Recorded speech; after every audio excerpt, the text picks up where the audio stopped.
आज आप सभी लोगों का धन्यवाद। थोड़ा समय, क्योंकि 24 घंटे का सत्याग्रह पे हम लोग सीधी में बैठे हुए थे, तो वहाँ पर थोड़ा एसडीएम जी लेट हो गए थे, उसके कारण थोड़ा लेट हो गया मैं आने में। आज की जो पत्रकार वार्ता है वो आप लोगों को ये अवगत कराने के लिए है कि 22 तारीख को हम लोग कलेक्ट्रेट का घेराव करने जा रहे हैं और विंध्य की धरती से एक युवा क्रांति का आगाज़ नरसिंह घोटाले को लेके और नीट को लेके और युवा का जो शोषण हो रहा है उसकी आवाज़ यूथ कांग्रेस हर ज़िले में उठा तो रही है, पर कुछ ज़िलों में हम उग्र प्रदर्शन भी कर रहे हैं, जिसमें रीवा और मऊगंज दोनों को मिला के सम्मिलित करके हम लोग ये प्रोग्राम कर रहे हैं। आज दोनों ज़िलों के सम्मेलन से पूरी यूथ कांग्रेस की टीम से 22 तारीख को इस धरती में एक नया युवा का आगाज़ आपको देखने को मिलेगा,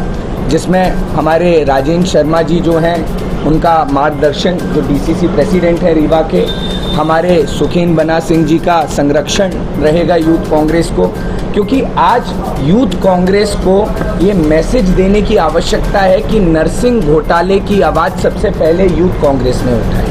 और वो आवाज़ थी कि आपने कैसे 256 कॉलेजों को मान्यता दी गई जो कि एक कमरे में थे, जो कि एक हॉल में खुले हुए थे, और वहाँ ना तो लैब थी, ना तो लाइब्रेरी थी, ना तो 100 बेड के अस्पताल थे। तो ये जो उमंग सिंघार जी के इस्तीफ़ा की मांग हमने की है और मैं क्षमा प्रार्थी हूँ, क्योंकि हमारे सीएलपी लीडर को मैं धन्यवाद कहना चाह रहा था कि नरसिंह घोटाले को लेके जो उन्होंने आगाज़ किया विधानसभा क्षेत्र में।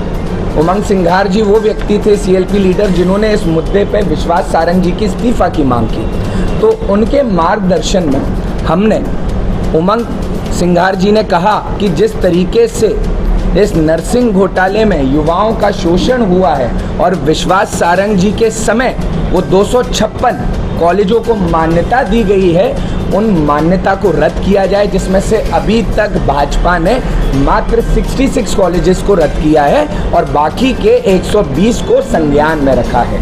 हमारी कोशिश है कि जो रीवा में नशा बढ़ता जा रहा है युवाओं के बीच में, और नशा क्यों बढ़ रहा है, सीधी, रीवा, आपका सिंगरौली, यहाँ के युवा में नशे का एक नया चलन जो मैंने महसूस किया, जो यहाँ से समझ में आया कि वो चलन इस तादाद पे बढ़ गया है क्योंकि युवा बेरोज़गार हो गया है। युवा की शिक्षा आपने ख़त्म कर दी। आज वो शिक्षा घोटाला हो, स्वास्थ्य घोटाला हो, हर जगह पीड़ित युवा है। तो आप क्या पंजाब बनाना चाहते हैं रीवा और इस विंध्य अंचल को? तो मेरा सवाल ये है भाजपा सरकार से कि कब तक के ऊपर ये अत्याचार आप करते रहेंगे कि आज अगर प्रदेश का युवा 80 लाख फॉर्म भर रहा है 5 साल में, आपने मात्र 20,000 भर्ती दी 80 लाख लोगों को, बल्कि आपने 55,000 भर्तियां निकाली थी 5 साल में। उन 55 में से 35 अभी भी खाली हैं और अभी बजट सत्र में आपने 18,000 और निकाली। तो आप किस 18,000 को किस पायदान में और कैटेगरी में बांट रहे हैं? आपने 2020 में 7 लाख कांस्टेबल के फॉर्म भरवाए, कहाँ है उनकी भर्ती? 2023 में आपने फिर 6 लाख कांस्टेबल के फॉर्म भरवाए, कहाँ है उनकी डेट जहाँ पर उनका फिटनेस का एग्जामिनेशन होना है? तो मेरा सवाल ये है कि भाजपा की कथनी और करनी में अंतर है। भाजपा रक्षक की जगह भक्षक बन चुकी है और भाजपा युवाओं का शोषण इस प्रदेश में प्रतिदिन करती जा रही है। और आप ये समझिए कि शोषण करने का तरीका नशा दे देना। नशा कौन करता है? जो बेरोज़गार है, जिस पे काम नहीं है। और इस तरीके की बेरोज़गारी का आलम बढ़ाया है कि आपने 2020 में नर्सिंग कॉलेज का एग्ज़ाम कराया और 4 साल में फर्स्ट ईयर कंप्लीट हो रही है लड़के की। तो आप कहाँ लेके जा रहे हो इन युवाओं के भविष्य को? तो यूथ कांग्रेस हल्ला बोल एक क्रांति के रूप में 22 तारीख को ये पूरे प्रदेश के अंदर बताना चाहती है कि आगामी 30 अगस्त को हम मुख्यमंत्री जी का घेराव करने जा रहे हैं नरसिंह घोटाले के न्याय के लिए। और साथ में जो हमने क्या हुआ तेरा वादा अभियान किया है, उसके अंदर कहा गया था संकल्प पत्र में, किसने? भाजपा ने कि 2.5 लाख नौकरियां देंगे युवाओं को, भर्ती कैलेंडर बनाएंगे। ये मैं नहीं कह रहा हूँ, ये भाजपा का संकल्प पत्र था जिस पे युवाओं का इन्होंने वोट लिया था। 1.5 करोड़ हम लोग घर बनाएंगे महिलाओं के लिए, और साथ में किसानों को MSP रेट पे दाम देंगे। तो मेरा सवाल ये है कि भाजपा सिर्फ जुमले कर रही है, भाजपा सिर्फ घोटाले कर रही है, और इस जुमले और घोटाले की राजनीति में युवा पिस रहा है, किसान पिस रहा है, महिला पिस रहा है। और आज उन सब की आवाज़ उठाने का दायित्व यूथ कांग्रेस इस आगाज़ को एक नई शुरुआत के रूप में करने जा रही है। धन्यवाद को जी प्रोग्राम बिल्कुल कहाँ से बताइए, आप बताइए। अरे आप बताइए, प्लीज बताइए। राजीव गांधी प्रतिमा के पास सिरमौर चौराहे से पहले तो हमारे जो शीर्ष नेतृत्व के नेता उपस्थित होंगे वो हम सबको मार्गदर्शन देंगे, अपनी बात रखेंगे।